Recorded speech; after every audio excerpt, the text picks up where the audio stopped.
Bihar board के प्यारे विद्यार्थियों, आप लोगों को एक बहुत ही खुशी की बात ये कर रहे हैं कि हम जैस जिन विद्यार्थियों को केमिस्ट्री में दिक्कत होती है, उन विद्यार्थियों को मैं एश्योर्ड करना चाहता हूं कि आपको केमिस्ट्री बहुत ही आसान, ये या कहें सबसे आसान आपका यही सब्जेक्ट लगेगा।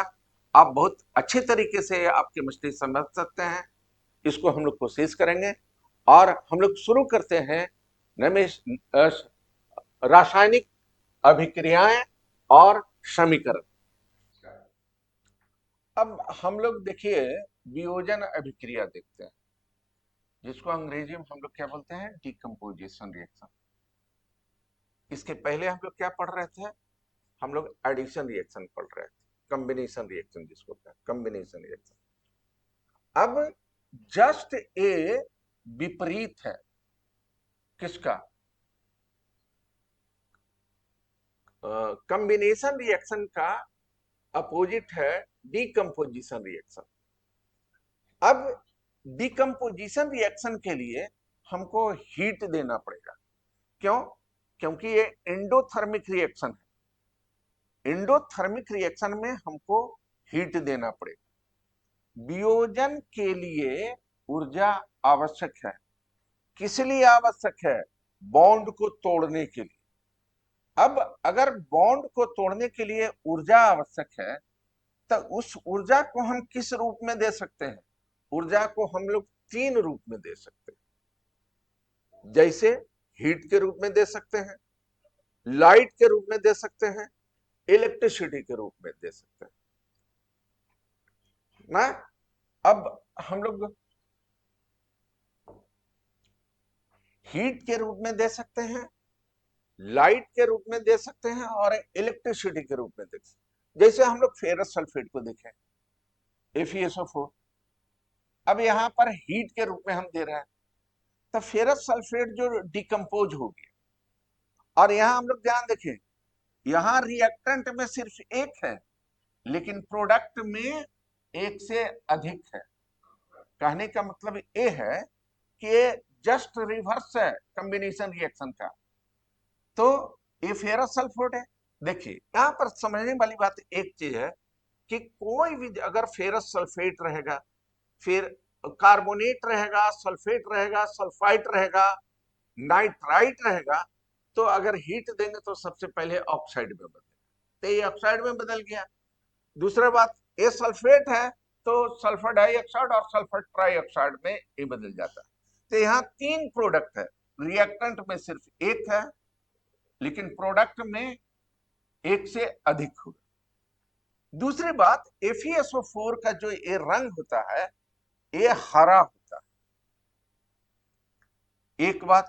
दूसरा बात, एक क्रिस्टल है।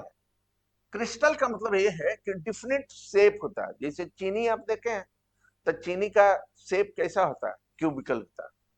तो उसी तरह से FeSO4 एक क्रिस्टल है जिसका डिफरेंट शेप होता है और कलर होता है, ठीक है। लेकिन यहां पर ये ऑक्साइड में जब कन्वर्ट होता है तो इसका रंग है जो भूरा हो गया, इसका रंग है भूरा, ब्राउन हो गया, और इसका रंग जो है एक ग्रीन। तो यहां देखिए कलर में भी चेंज कर गया, जैसा कि हम लोग शुरू में हम लोग पढ़े थे। तो अगर इस रिएक्शन को हम लोग देखें तो कितने बातों को हम सीख सकते हैं। सबसे पहले कहेंगे कि ये डिकम्पोजिशन रिएक्शन, उसमें वियोजन है, उसमें उष्मा को देना पड़ेगा। उष्मा को देना पड़ेगा तो इसको एंडोथर्मिक रिएक्शन कहेंगे, क्योंकि उष्मा इसको ऑब्जर्व करेगा तब बॉन्ड टूटेगा। जब बॉन्ड टूटेगा तो कलर में भी चेंज होगा। यहाँ पर कौन सा कलर है तो ग्रीन कलर है, यहाँ पर कौन सा कलर है तो भूरा कलर है। दूसरा और क्या सीखेंगे, एक चीज और हम लोग सीखेंगे कि कॉम्बिनेशन रिएक्शन का अपोजिट रिएक्शन है। क्यों अपोजिट रिएक्शन है? तो रिएक्टेंट में एक है लेकिन प्रोडक्ट में एक से अधिक है। और एक विशेष ध्यान रखेंगे हम लोग कि तीन प्रोडक्ट बनेगा, SO2 भी बनेगा और SO3 भी बनेगा। इतनी बात। आगे बढ़ते हैं, जैसे कैल्शियम कार्बोनेट लिए, कैल्शियम कार्बोनेट, इसको हम लोग चूना पत्थर कहें। पहला चीज हम लोग समझे, कंफ्यूज नहीं करना है इसको चूना लाइम स्टोन कहते हैं या चूना पत्थर कहते हैं। ये भी इंडोथर्मिक रिएक्शन होगा। क्यों? क्योंकि इसके बॉन्ड को तोड़ने के लिए हमको हीट देना पड़ेगा।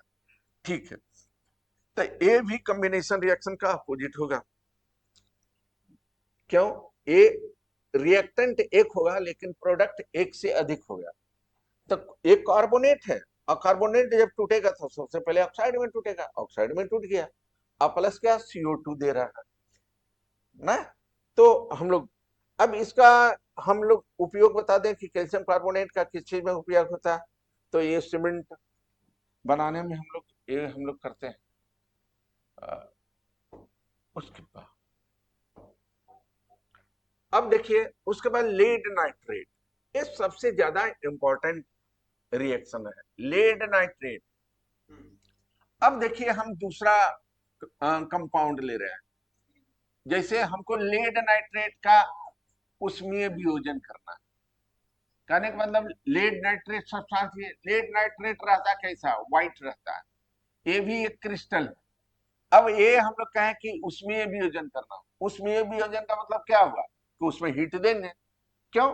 क्योंकि इसके बॉन्ड को हमको तोड़ना है, इसलिए हीट देंगे। अब लेड नाइट्रेट को गर्म करेंगे तो यह ऑक्साइड बनेगा, लेड ऑक्साइड बनेगा। ये लेड ऑक्साइड हम लोग पहले बता दिए थे, किसी कार्बोनेट, किसी सल्फेट, किसी नाइट्रेट, किसी सल्फाइड को अब जब गर्म करेंगे तो सबसे पहले ऑक्साइड में कन्वर्ट हो जाएगा, तो ऑक्साइड बना। दूसरा NO2 और O2 देता है। ये रिएक्शन सबसे ज्यादा रिएक्शन महत्वपूर्ण है। ये जनरली अगर पूछता है तो यही आता है। क्यों आता है? जब आप बैलेंस करेंगे तो ये महत्वपूर्ण हो जाता है। तो आप बैलेंस तो करिए ही, जानिए भी बैलेंस करना बहुत आसान है, बैलेंस करना। लेकिन हम आपको सजेस्ट देंगे कि इसको आप याद ही कर लीजिए कि 4NO2, उसके बाद करिए बैलेंस, तो कोई दिक्कत नहीं। भूरे रंग का धुआं निकलता है, भूरे रंग का धुआं निकलने का खास कारण ये है कि NO2 निकलता है, जो कलर में कैसा होता है, ब्राउन होता है। अब इसी को हम लोग देखिए यहाँ पर दिखाए, यहाँ पर हम लोग परख नली लिए, उसमें चिमटा की सहायता से पकड़े, इसमें लेड नाइट्रेट है, इसको गर्म किए क्योंकि हीट करना है, और जब हीट करते हैं तो आपका ये निकलता है, ये इस तरह से। उसके बाद हम लोग नेक्स्ट देखते हैं अन्य वियोजन अभिक्रियाएं। हमने 3 उसमें देखा, कौन सा देखा, फेरस सल्फेट को, और कैल्शियम कार्बोनेट को, और लेड नाइट्रेट को। उसमें हम लोग जो हीट के रूप में दे रहे थे, अब हम लोग जो ऊर्जा इसमें दे रहे हैं, अब हम लोग वैद्युत वियोजन कर रहे हैं। वैद्युत वियोजन करने का मतलब ये है कि हम एक बैटरी लिए और उस बैटरी में हम लोग ऊर्जा दे रहे हैं इलेक्ट्रिसिटी के रूप में, जिसको हम लोग कहते हैं इलेक्ट्रोलाइटिक डीकम्पोजिशन, जिसको हम लोग कहते हैं वैद्युत वियोजन। अब वैद्युत वियोजन है क्या? वैद्युत वियोजन ये है कि उसमें हम एक बैटरी लेते हैं, उसके बाद हम लोग एक टेस्ट ट्यूब लेते हैं, ठीक है, और उसमें हम लोग ये पानी डालते हैं, पानी डालते हैं और 2 इलेक्ट्रोड लेते हैं, एक कैथोड होता है, एक जो ये यहाँ एक कैथोड हुआ, ये पॉजिटिव एंड से जुड़ा हुआ है, ये पॉजिटिव एंड से जो जुड़ा हुआ है वो एनोड होगा, और जो पॉजिटिव से जुड़ा हुआ है वो एनोड होगा, और जो निगेटिव से जुड़ा हुआ है वो कैथोड होगा। फिगर में गलत बनाए हुए, ठीक है। तो यहाँ पर अब देखिए, यहाँ पर ये याद रखने वाली बात है, ये H+ आयन और OH आयन में टूटेगा। अब देखिए, जो H+ है एक कैथोड की तरफ आकर्षित होगा, तो कैथोड पर हाइड्रोजन गैस निकलेगा, ये कैथोड पर हाइड्रोजन गैस निकलेगा, और ये जो अट्रैक्टेड होगा एनोड की ओर, पॉजिटिव की ओर, तो इस पर ऑक्सीजन निकलेगा। तो ऑक्सीजन किस पर निकलेगा? ऑक्सीजन निकलेगा एनोड पर और ए निकलेगा, हाइड्रोजन निकलेगा कैथोड पर। तो इस तरह से दूसरा हम लोग एक है प्रकाशीय विजोड़ में फोटोलाइटिक डिकम्पोजिशन। फोटोलाइटिक डिकम्पोजिशन में ये होता है कि हम लोग सूर्य के प्रकाश को हम लोग लेते हैं। जैसे सिल्वर क्लोराइड जो है, सिल्वर क्लोराइड सॉलिड स्टेट में, अब सॉलिड स्टेट में है, सूर्य के प्रकाश से डिकम्पोज हो जाता है। इसका मतलब है कि इस दोनों के बीच में बॉन्ड जो है कमजोर है। अब बॉन्ड कमजोर है तो हम लोग सूर्य का प्रकाश ही देंगे तो डिकम्पोज हो जाएगा, और डिकम्पोज हो जाएगा तो दो रूप में बदल जाएगा, सिल्वर के रूप में और क्लोरीन के रूप में बन जाएगा। तो यहाँ सिल्वर ब्रोमाइड, यहाँ सिल्वर क्लोराइड और दूसरा सिल्वर ब्रोमाइड। यहाँ भी सूर्य का प्रकाश जैसे ही पड़ेगा तो दोनों अलग अलग हो जाएगा, सिल्वर और ब्रोमीन में टूट जाएगा। अब इसका उपयोग क्या होता है? तो श्वेत, श्याम श्वेत फोटोग्राफी होता है, ब्लैक एंड व्हाइट जो फोटोग्राफी करते हैं, तो उसमें हम लोग सिल्वर क्लोराइड और सिल्वर ब्रोमाइड की हम लोग बात करते हैं। अब अगला है विस्थापन, डिस्प्लेसमेंट रिएक्शन। डिस्प्लेसमेंट रिएक्शन किसको हम लोग कहें? डिस्प्लेसमेंट रिएक्शन में ये होता है कि जो ज्यादा इस अभिक्रिया में जो ज्यादा रिएक्टिव एलिमेंट होता है, कम रिएक्टिव एलिमेंट को डिस्प्लेस कर देता है, विस्थापित कर देता है। फिर से देखिए इस अभिक्रिया में क्या होता है, जैसे यहां देखिए एफी जो ज्यादा रिएक्टिव है और कॉपर कम रिएक्टिव है, तो क्या कर देगा? कॉपर को हटा देगा। तो इसी को हम लोग कहते हैं, ये जो रिएक्शन कहलाता है ये विस्थापन अभिक्रिया या डिस्प्लेसमेंट रिएक्शन। यहां पर कहेंगे कि आयरन ज्यादा रिएक्टिव है कॉपर से, इसीलिए कॉपर को विस्थापित कर देगा, इसीलिए इस रिएक्शन को हम लोग विस्थापन अभिक्रिया कहें। ठीक, तो ये हो गया FeSO4 और प्लस कॉपर हो गया। अब यहां पर देखिए ये कॉपर सल्फेट जो होता है ब्लू होता है, कॉपर सल्फेट ब्लू होता है, FeSO4 ग्रीन होता है। तो ये ब्लू से ये बन गया हरा, क्योंकि FeSO4 कैसा होगा? ये हरा हो गया। तो यहाँ कलर भी चेंज कर दिया। विलियन जो है पहले ब्लू था, अब बाद में कैसा हो गया? ग्रीन हो गया। एक्वस सोल्यूशन जो हो गया क्या हो गया? ग्रीन। इसके बाद हम लोग यहाँ पर हम लोग देखें तो यही देखें CuSO4 है, और ये पहले कैसा कलर है? इसका ब्लू है कलर, इसका कलर जो है ब्लू। बाद में एक जब रिएक्शन हो गया तो FeSO4 बन गया, और FeSO4 का रंग जो है वो कैसा है? ग्रीन है, तो ये ग्रीन हो गया। तो इस तरह से हम लोग ये देख सकते हैं। इसके बाद एक और रिएक्शन हम लोग देखते हैं, जैसे Zn प्लस CuSO4, यहाँ पर देख रहे हैं ZnSO4। यहाँ Zn जो है ग्रेनुअल के रूप में, ग्रेनुअल का मतलब है छोटा छोटा टुकड़े रूप में। क्यों छोटा छोटा हम लोग कर देते हैं टुकड़ा? क्योंकि सरफेस एरिया बढ़ जाता है, माने उसका सतह बढ़ जाता है। सतह बढ़ जाने से क्या होगा? वो रिएक्ट आसानी से करेगा। तो Zn प्लस CuSO4, यहाँ हम लोग देखें कि कौन ज्यादा रिएक्टिव है, तो Zn ज्यादा रिएक्टिव है किससे? कॉपर से। तो क्या करेगा? ये करेगा कि कॉपर को डिस्प्लेस कर देगा। जिंक ज्यादा रिएक्टिव होने के कारण कॉपर को डिस्प्लेस कर देगा, और जिंक का सल्फेट बन जाएगा और कॉपर को डिस्प्लेस कर देगा। कॉपर को क्या करेगा? डिस्प्लेस कर देगा।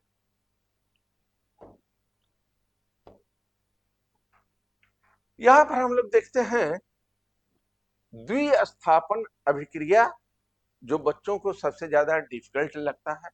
इसको हम लोग थोड़ा सा आराम से बिल्कुल हम लोग देखें। द्विस्थापन प्रतिक्रिया में ये होता है कि ये दोनों सॉल्ट होता है, एक चीज, ये दोनों जो अभिकारक होगा सॉल्ट होगा।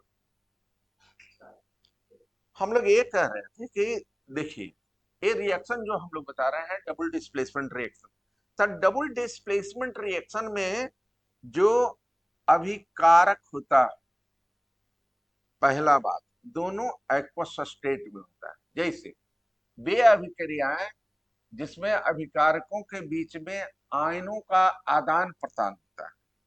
तो सबसे पहले तो ये देखें कि एक्वस स्टेट का मतलब क्या होता है। एक्वस स्टेट का मतलब ये है घोल के रूप में है, माने पानी में घुला हुआ। ए भी सॉल्ट है, ए भी सॉल्ट है, ये दोनों पानी में क्या होगा, घुलनशील। तो ये एक्वस में है, पानी में घुला हुआ है और सॉल्ट। एक बात, अब सबसे पहले ये क्या होगा, आयन में टूटेगा। जब आयन में टूटेगा तो इसमें आयन का आपस में अदला बदली होता है। जैसे ये सोडियम प्लस जो है इसके क्लोरीन से रिएक्ट करेगा, और बेरियम जो है इसके आयन से। तो इसका देखिए निगेटिव आयन इसके पॉजिटिव से, इसका निगेटिव आयन इसके पॉजिटिव से रिएक्ट कर गया। तो ये देखिए सोडियम का बन जाएगा क्लोराइड और बेरियम का बन जाएगा सल्फेट। इसीलिए हम लोग लिखे बेरियम सल्फेट और सोडियम क्लोराइड।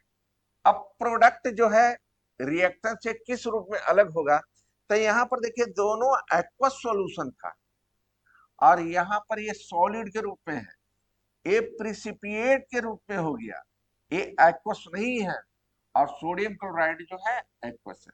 तो इन सारों बातों को ध्यान में देना चाहिए। तो हम लोग द्वितीय स्थापना अभिक्रिया किसको कहेंगे, द्वितीय स्थापना अभिक्रिया में आयन का एक्सचेंज होता है, आयन का अदला बदली होता है। जो सोडियम सल्फेट था जो सोडियम क्लोराइड बन गया, और जो बेरियम क्लोराइड था बेरियम सल्फेट बन गया, इस तरह से। और इसको हम लोग इसको क्या बोल रहे हैं, अवक्षेप। अवक्षेप कहने का मतलब है जो ये सॉल्यूशन से अलग निकल गया।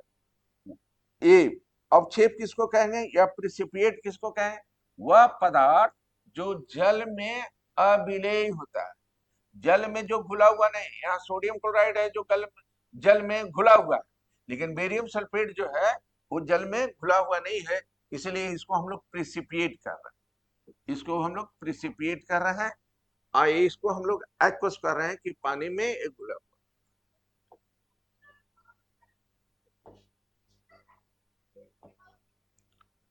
उसके बाद हम लोग देखते हैं उपचयन एवं अपचयन। एक को हम लोग कहते हैं ऑक्सीडेशन और दूसरा हम लोग कहते हैं रिडक्शन।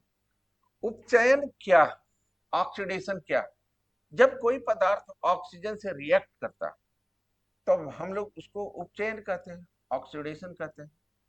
या ऑक्सीजन से जुड़ना या हाइड्रोजन का हटना, जब किसी पदार्थ में ऑक्सीजन की वृद्धि या हाइड्रोजन का ह्रास होता है ना, तो उसी को ऑक्सीडेशन करते हैं। जस्ट रिवर्स है कि ऑक्सीजन का जुटना कह लें या ऑक्सीडेशन हाइड्रोजन का हटना, वैसा रिएक्शन जो कहलाता है ये ऑक्सीडेशन कहलाता है या उपचयन कहलाता है। जैसे Cu प्लस O2, तो ये क्या हो जाएगा, CuO, कॉपर ऑक्साइड हो गया। ये क्या हो गया, कॉपर, यहाँ ऑक्सीजन से जुटा, इसलिए ये कॉपर का ऑक्सीडेशन होगा ना। यही कारण है कि कॉपर की सतह पर एक काली परत बन जाती है। क्यों, ये ब्राउन होगा, प्योर जो कॉपर है इसका रंग भूरा होगा, लेकिन यहाँ पर कॉपर ऑक्साइड का एक कलर जो होगा ये ब्लैक होगा, ये ब्लैक होगा, तो कलर में भी चेंज होगा। अब चयन की बात करें तो जस्ट ये रिवर्स है किसका, ऑक्सीडेशन का। जब किसी पदार्थ में ऑक्सीजन का ह्रास या हाइड्रोजन की वृद्धि होता है, यहाँ पर ऑक्सीडेशन में क्या था, ऑक्सीजन की वृद्धि, यहाँ पर क्या है, ऑक्सीजन का ह्रास, तो जस्ट इसका रिवर्स हो गया। ऑक्सीडेशन का उल्टा हो जाएगा रिडक्शन, उपचयन का उल्टा हो गया अपचयन। ऑक्सीजन इसमें बढ़ रहा था, इसमें ऑक्सीजन घट जाएगा, इसमें हाइड्रोजन घट रहा था और इसमें हाइड्रोजन बढ़ जाएगा। जैसे उदाहरण क्या है, जो CO, इसका रंग कैसा होगा, ब्लैक होगा, अभी हम लोग देखे थे। ये हाइड्रोजन से रिएक्ट करेगा तो ये ऑक्सीजन को हटा दिया तो बन गया कॉपर, ये हो गया भूरा, और ये बन जाएगा H2। तो ये काली परत जो चढ़ा हुआ था, ब्लैक जो था, वो चेंज हो जाएगा। अब हम लोग रेडॉक्स रिएक्शन की बात कर रहे हैं। रेडॉक्स रिएक्शन, रेडॉक्स रिएक्शन किसको कहें? तो जिसमें ऑक्सीडेशन और रिडक्शन दोनों, उस अभिक्रिया को हम लोग रिडॉक्स कहेंगे, रिडॉक्स अभिक्रिया। ऐसी अभिक्रिया जिसमें अभिकारक अभिकारक उपचयित दूसरा अपचयित, एक एक का ऑक्सीडेशन होगा और दूसरे का रिडक्शन होगा, तो उसी को हम लोग कहें जिसमें ऑक्सीडेशन रिडक्शन दोनों, अपचयन और उपचयन दोनों हो। जैसे एक ले हम लोग कॉपर का ऑक्साइड और दूसरा हाइड्रोजन।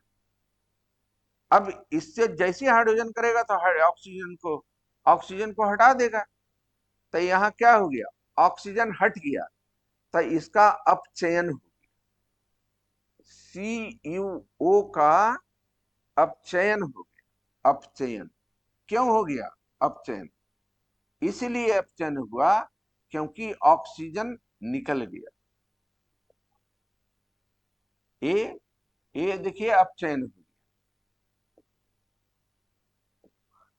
ये अपचयन हो गया, क्यों? ऑक्सीजन निकल गया। और इसमें ये देखिए जुट गया, ऑक्सीजन जुट गया, तो हाइड्रोजन का ऑक्सीडेशन हो गया, हाइड्रोजन का उपचयन हो गया, और इसका जो है अपचयन हो गया। ऑक्सीजन का निकलना अपचयन, ऑक्सीजन का जुटना ऑक्सीडेशन, और ये पूरे रिएक्शन को मिला के हम लोग कहेंगे रिडॉक्स रिएक्शन। दूसरा एक उदाहरण देखें, जैसे जिंक ऑक्साइड कार्बन से रिएक्ट किया, क्या करेगा? ऑक्सीजन निकल गया, तो इसका क्या हो गया? रिडक्शन, ये हो गया, निकल गया। और इसका क्या हो गया? ऑक्सीडेशन। MnO2 के लिए अगर 4HCl से रिएक्ट कराते हैं तो MnCl2 हो गया, और क्या हो गया? H2O हो गया, और प्लस क्या हो गया? Cl2। इस तरह से हम लोग ऑक्सीडेशन और जिस ऐसी अभिक्रिया जिसमें ऑक्सीडेशन और रिडक्शन दोनों हो, तो ऐसे को हम लोग रिडॉक्स रिएक्शन करते हैं। अब इसके बाद हम लोग देखें कि दैनिक जीवन में उपचयन का क्या प्रभाव होता है। तो एक हम लोग बोलते हैं संक्षारण, जिसको अंग्रेजी में बोलते हैं कोरोशन। कोरोशन का मतलब ये होता है कोरोड, कोरोड माने खा जाना। जैसे अगर हम लोग लोहा देखते हैं, लोहा में जंग लग जाता है, तो वो जंग लगने के बाद क्या होता है? धीरे धीरे खत्म हो जाता है, तो उसी को हम लोग कोरोड बोले या कोरोशन बोलते हैं। जब कोई धातु अपने आसपास अम्ल, आर्द्रता आदि के संपर्क में आता है, अगर एसिड के संपर्क में आ गया, आर्द्रता माने जहां पर जल वाष्प हो उसके संपर्क में आता है, तब यह संक्षारित होता है, तब उसका कोरोशन होता है। जैसे लोहे पर जंग लगा, बरसात के दिनों में अधिकतर हो जाता है। अब बरसात ही के दिनों में, गर्मी के दिनों में जल्दी क्यों नहीं लगता है? तो क्योंकि आर्द्रता अवेलेबल बरसात के दिनों में होता है ना, तो उसके ऊपर क्या होता है? भूरे रंग की परत चढ़ जाती। तांबे के ऊपर हरा परत, अब यहां भी ऑक्सीडेशन होता है। तांबा का जब ऑक्सीडेशन होगा तब वो हरा हो जाएगा। दूसरी बात, एक हम लोग कहें विकृत गंधता। ये विकृत गंधता क्या होता है? जैसे आप पकवान खाए होंगे ना, या कोई घी में तला हुआ चीज या ऑयल में तला हुआ चीज, उसको तो ऑक्सीडेशन से रिएक्ट कर जाता है, और ऑक्सीडेशन से रिएक्ट करने के बाद दो चीज होती है। एक तो उसके स्मेल में चेंज होता है, उसके गंध में चेंज हो जाता है, और उसके स्वाद में चेंज हो जाता है। तो इस तरह से यहां भी ऑक्सीडेशन है, तो इसको हम लोग कहते हैं विकृत गंधता। वसा युक्त, वसा युक्त वही माने तेल, वसा युक्त और तैलीय खाद्य सामग्री का उपचयित होना। उपचयित होना मतलब ऑक्सीजन से रिएक्ट होना, जिसके कारण क्या होता है? तो स्वाद और गंध में बदल जाता। तो इसी को हम लोग कहते हैं रैंसिडिटी या विकृत गंधिता।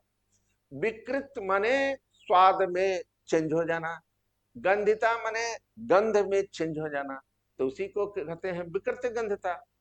अगर आप जो भी है खमोनी, नमकीन, जो भी बादाम ज्यादा दिन तक छोड़ दीजिएगा तो क्या हो जाएगा, वो खराब हो जाता है, उसका स्वाद भी खत्म हो जाता है और उसका ये सुगंध भी चेंज हो जाता है।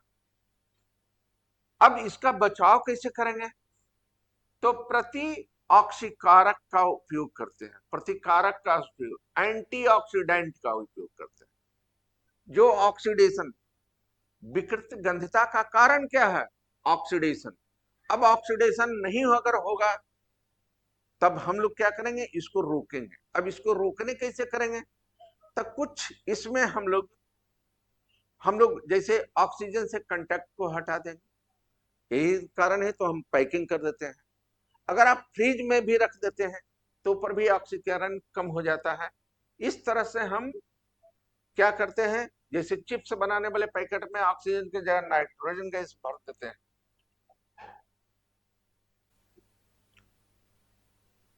आपने बहुत अच्छे तरीके से समझा, अगर कोई प्रतिक्रिया होगा तो आप देंगे, और हम लोग इसके बाद मिलते हैं नेक्स्ट वीडियो।